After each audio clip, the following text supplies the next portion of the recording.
Бітті, барлық жерді тазалап аяқтадым, ас үйде таза, бүгін тыныш күн болса екен. Осындай тыныштық болса ғой күнде. Мен шаршадым, бірақ кетуге қорқамын. Сара, мен қателестім. Кешірші мынау саған. Сен әр келген сайын осылай айтасың. Бұл жолы басқаша. Уәде беремін. Сен уәдеңде тұрсаң ғана қабылда. Тағы да басталды ма? Бекзат, мен жаңа ғана бәрін жинадым ғой. Еште кетпей, тағы жинайсың.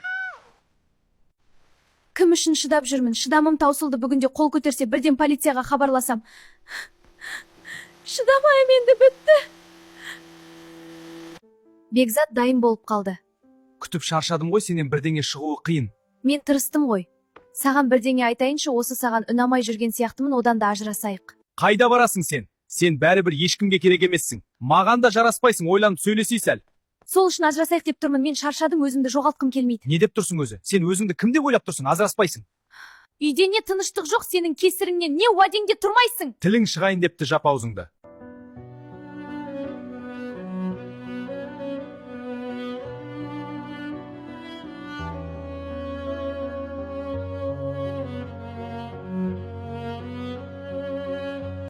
Алло, полиция бөлімшесі ме? Кеш жарғыя қандай көмек керек? Жолдасымнан қорлық көріп жүрмін, өтініш құтқарыңыздаршы, мекен-жайды хабарлама етіп жіберемін, естіп қояды, сау болыңыз. Не істеп тұрсыздар, жіберіңдер. Сара, сен ғой бәрін бүлдірген. Иә, мен. Менен құтыла алмайсың, көрсетемін саған.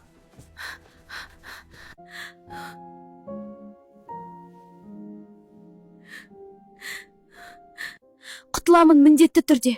Жалғасы бар. Тіркеліңіз, комментарияға жалғасып жазыңыз.